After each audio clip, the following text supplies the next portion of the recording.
Hello, survivors. Welcome back to the channel. So today I wanted to talk about the cycle of abuse. And this theory was developed in 1979, first formally put forth anyway, in 1979 by Lenore Walker. And I will include a link to the Wikipedia page that talks about it. She actually has four portions to the cycle of abuse. One of them is tension building, then there's the incident, then there's the reconciliation, and then there's the calm. So I have a simplified version of that here, and this is a little bit different. You'll see in some of the other models that there's a thing over here where tension building is. So I just haven't included that step, but that's where that would go. This tension would usually be right here. I didn't experience that in my cycle of abuse. Generally, it was more like the landmine came out of nowhere. So, but for all intents and purposes, that can also be a part of the cycle. So let me just get to this. Sorry, let me just get this out of here, even though that's going to be present for some of you. So in my experience with this cycle of abuse, the reason I included the merry-go-round clip there is because this was a real aha moment for me, is when I realized that I was on a merry-go-round and that this was a pattern that cycled and repeated. Because once you identify something intellectually, or you're able to put words to it or see a pattern, you can actually take a step back and analyze it. You can actually recognize what's happening instead of being in the situation blindly.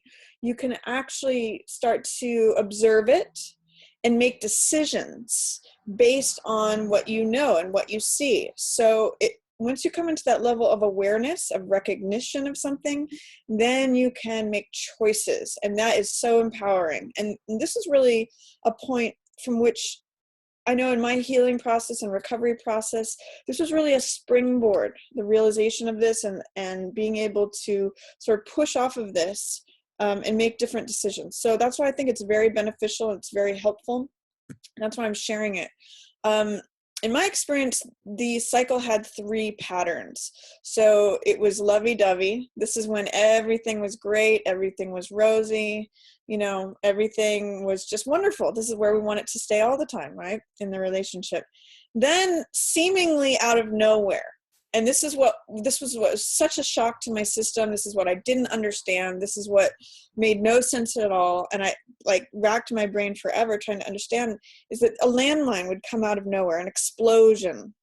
And it would leave me reeling with what did I do? What did I say? Where did that come from? What was that about? Just, it was sort of literally felt like stepping on a landmine. Literally, well, maybe not, but emotionally it definitely did. And then after this would happen, and usually with me fawning and trying to figure out what can I do? What can I do to fix it? What did I do? How can I correct it? All of that going on. Then eventually there was this sort of reset button phase. Now I can also call this sweeping things under the rug, a false reconciliation where things are never actually discussed or addressed, but it's just sort of like them promising to never do that again. In some people's cases, it can show up as them promising not to repeat that behavior, them coming to you with gifts or fawning words or just anything that they can do to butter you back up. In my case, it was that the other person often played the victim and would go so-called lick their wounds for, me being such a bad person or whatever it was that I was being accused of. It's basically a tacit agreement to sweep things under the rug, pretend it never happened, never acknowledge it, never actually truly resolve it. So this was a long period, months even, before we got back to lovey-dovey, where things would just sort of be quiet here, and then it would go back to lovey-dovey because we missed each other and we both wanted this, but it was hard we needed that period here for me to kind of sweep it under the rug, forget about it, and for the other person to figuratively lick their wounds. So this can appear a lot of different ways for different people. And again, there can be this tension building phase here. For me, tension and landmine happened at the same time. In a healthy relationship, by contrast, you won't get this false reconciliation. You'll get a real reconciliation. And it won't have to get to this stage of landmine. Normal relationships, yeah, you're going to have your good times and your bad times. You're going to have wonderful parts of the relationship, and there may be conflicts that arise. I'll even just call that variety, variety of preference, but that can be negotiated, that can be resolved, that can be, there can be compromises that are made. There are solutions that come up. And I think with the emotional manipulators, or what I'll call just sort of like, I don't want to say broken people. I want to say people who don't have options, people who never learn this, or people for whom this is the only way they know how to deal with things. It's very limited. So those who don't have that tool belt of learning how to negotiate their needs, learning how to represent their wants, learning how to be self-sufficient or work with others, to work in tandem in a healthy way, they actually may avoid real reconciliation, real dialogue, real accountability, or real compromise, solutions-based things representing the other and the self, room for both people. They don't know how to do that. So this is a model that sort of becomes a default model for an abuser, or for an emotionally manipulative person, or for someone who, I will say, doesn't have that skill set for whatever reason. So, like I said, in contrast, in a healthy relationship, you will be able to talk things through, you'll be able to resolve conflict, and hopefully just stay in a good place in your relationship, going back and forth between, things being easy and things, conflict coming up that is dealt with holistically, mutually, mutual satisfaction for both people, that you can move on from truly and get back to the real part of the relationship, or the more enjoyable part of the relationship. In the cycle of abuse, they essentially want you to forget any of this bad behavior. This comes out of frustration, them not knowing how to explain what they feel, to maturely tell you what they want, with an unrealistic expectation of how they want you to be, and you're not conforming to that.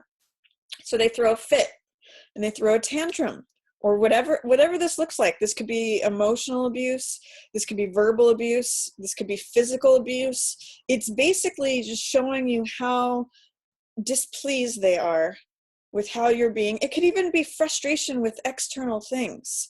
And then you become the target of that rage, that frustration, that fire.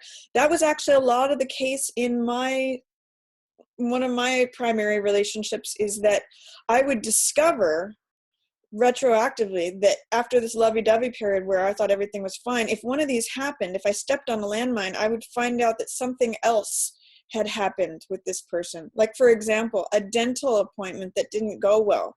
I found out much later that we had a big blow up a day or so after a major dental appointment that didn't go well. And I was like, oh, so that's what that was about. I wish I had known. But then, of course, they wanted me to forget about it, hit this reset button, not talk for a while, and then come back around to this lovey-dovey. And so it was very confusing, because I always wanted this part of the relationship. I always wanted things to go well, smooth communication, closeness. But it began to be very fraught with anxiety for me, because I never knew when I was going to hit another one of these landmines. And sometimes for other people in their relationships, these can be very predictable. For me, in my particular case, it was not.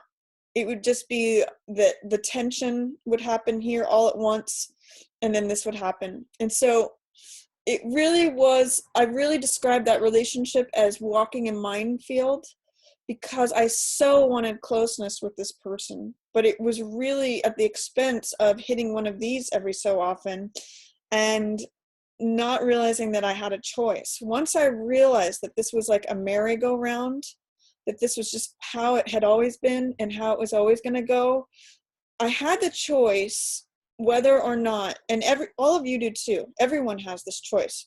Do you want to continue on this cycle, or do you want to step off this merry-go-round? That was a huge defining moment for me in my life. And the problem is that it's very much like the cycle of addiction, where say this is the high that you get on the drug. You know, this is being on the drug. This is the aftershocks, the consequences, the withdrawals, results for behavior during the drug. And then this is like coming back off that withdrawal to just sort of life as regular existence is. When you're codependent and you're craving that narcissistic supply, you're always looking for this. You always want to get it back to this sort of love bombing stage, this idealized version of who they were at the beginning, this falling in love with that false self that they're presenting. You're kind of forgetting about and erasing this part.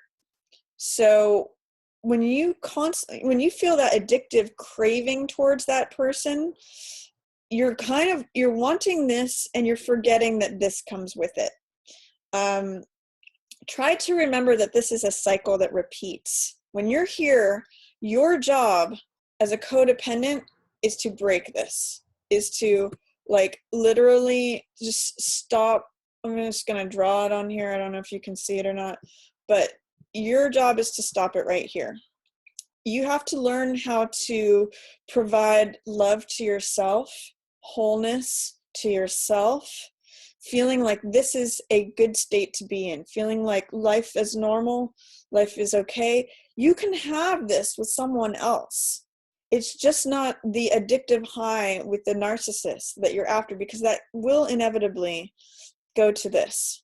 So your job is to break your addiction to the narcissist and stop the cycle. Step off of the carousel. You can actually really step off the carousel at any of these points. For some people, you know, it's the physical abuse that gets too much, and they're like, that's the last time, or, you know, even the first time, that's not going to happen anymore. I'm stepping off of this. I'm out of the relationship.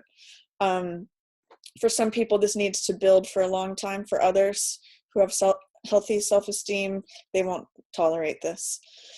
But your job as a codependent or a victim of a emotional abuser, emotional manipulator, is to recognize the cycle.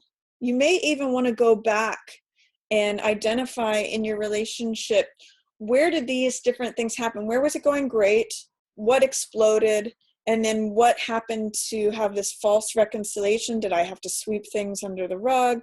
Did this person buy me gifts? Or did they promise me things? Did they promise they would never repeat that behavior? What happened here that made it okay and that opened the doors back to this again? And how many times did that cycle repeat? And how often did it repeat?